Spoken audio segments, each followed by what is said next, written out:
آج کی ویڈیو میں میں پاکستان کے ہمدرد اور سب کی فیورٹ دینی شخصیت ڈاکٹر اسرار احمد کی زندگی سے جڑے اہم ترین فیکٹ کو ویڈیو کے فارمیٹ میں آپ کے ساتھ شیئر کرنے لگا ہوں، سو پلیز اس ویڈیو کو اینڈ تک لازمی دیکھیں۔ ڈاکٹر اسرار نے کم عمری میں تحریک پاکستان میں حصہ لیا اور مسلم لیگ اسٹوڈنٹ فیڈریشن کی طاقت بنے۔ پاکستان بننے کے بعد پہلے کراچی بعد ازاں لاہور سکونت اختیار کی، جہاں سے 1954 میں کنگ ایڈورڈ میڈیکل کالج سے MBBS کا امتحان پاس کیا۔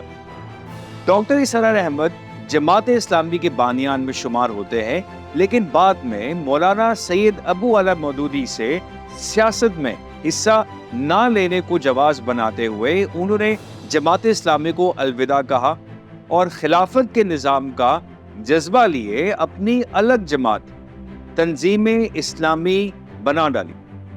ڈاکٹر اسرار جماعت اسلامی کو چھوڑتے ہی سیاست سے بھی ہمیشہ کے لیے تائب ہو گئے تھے اور پھر انہوں نے بقیہ زندگی صرف اور صرف درس و تدریس میں گزاری۔ وہ تمام عمر پاکستان میں خلافت کے قیام کے لیے کوشاں رہے۔ وہ سود کے خاتمے کے لیے ہمیشہ سے پرعزم رہے۔ ڈاکٹر اسرار احمد پاکستان میں ہونے والے ہر بڑے ایونٹ کے چشمدید گواہ تھے۔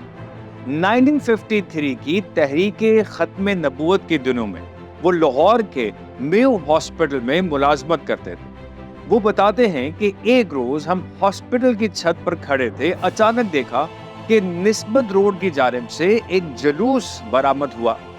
فوج نے راستہ روکنے کے لیے میو ہاسپٹل کے گیٹ کے آگے سرخ لکیر کھینچ دی، جس کا صاف صاف مطلب تھا کہ اگر یہ لائن پار کرو گے تو گولی مار دی جائے گی۔ ایک نوجوان ختم نبوت زندہ باد کا نعرہ لگاتے ہوئے آگے بڑھا۔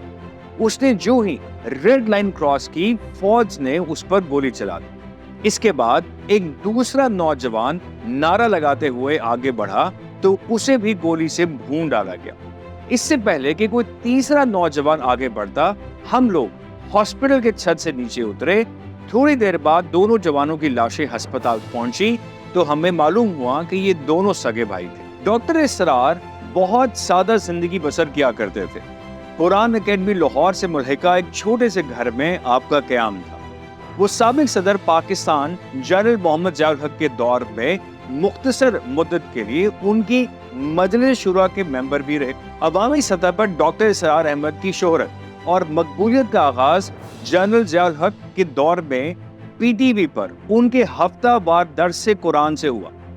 دینی حلقوں میں یہ پروگرام اس قدر مقبول تھا کہ بڑی بےتابی سے اس کا انتظار ہوتا تھا۔ پاکستان میں پرائیویٹ TV چینلز کا آغاز ہوا تو اس میں بھی ڈاکٹر اسرار احمد کے لیکچرز ریکارڈ کر کے چلائے جاتے رہے۔ ڈاکٹر صاحب کی علمی خدمات کے سلے میں ان کو 1981 میں ستارہ امتیاز سے بھی نوازا گیا۔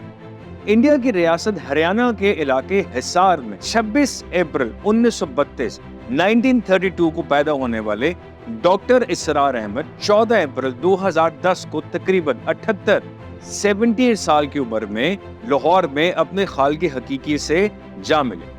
واضح رہے کہ ڈاکٹر اسرار کے آباء و اجداد کا تعلق UP کے ضلع مظفر نگر سے تھا اور وہ وہیں آباد تھے۔ 1857 کی تحریک آزادی میں ان کے دادا نے فرنگیوں انگریزوں کے خلاف جہاد میں حصہ بھی لیا۔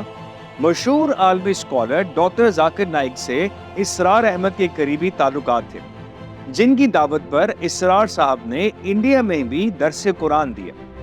ڈاکٹر ذاکر نائک صاحب ڈاکٹر اسرار کو اردو زبان کے سب سے بڑے مفسر قرآن گردانتے ہیں۔ ڈاکٹر اسرار احمد کی سب سے اہم کاوش تفسیر بیان القرآن ہے۔ 7 جلدوں پر مشتمل یہ تفسیر ضروری نقشہ جات اور حاشیوں کے ساتھ موجودہ دور کی مقبول ترین تفسیر ہے، جس کی جلدوں کا سیٹ کئی لوگ تحفے کے طور پر بھی پیش کرتے ہیں، جیسا کہ سعودی عرب کی حکومت حجاج کرام کو واپسی پر قرآن پاک کا تحفہ دیتی ہے۔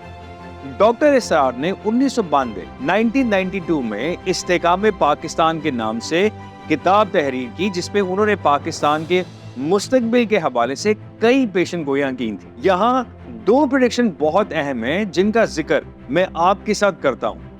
ڈاکٹر اسرار کے مطابق ممکن ہے کہ پاکستان کو سقوط ڈھاکہ جیسا کوئی بڑا صدمہ برداشت کرنا پڑے جس سے قوم جاگ جائے۔ یہ جھٹکا ایک بڑی کامیابی کا ذریعہ بن سکتا ہے۔ ڈاکٹر اسرار نے خدشہ ظاہر کیا تھا کہ بھارت پاکستان پر قبضہ کر لے گا، کروڑوں مسلمانوں کو قتل کرے گا اور اپنی 1000 سالہ غلامی کا بدلہ لے گا۔ لیکن ڈاکٹر اسرار کا کہنا تھا کہ انتقام کی پیاس بجھانے کے بعد بھارت ایمان قبول کرے گا اور تاریخ میں فتنہ تاتار کا واقعہ دوبارہ دہرایا جائے گا۔ آپ سب کا بہت شکریہ۔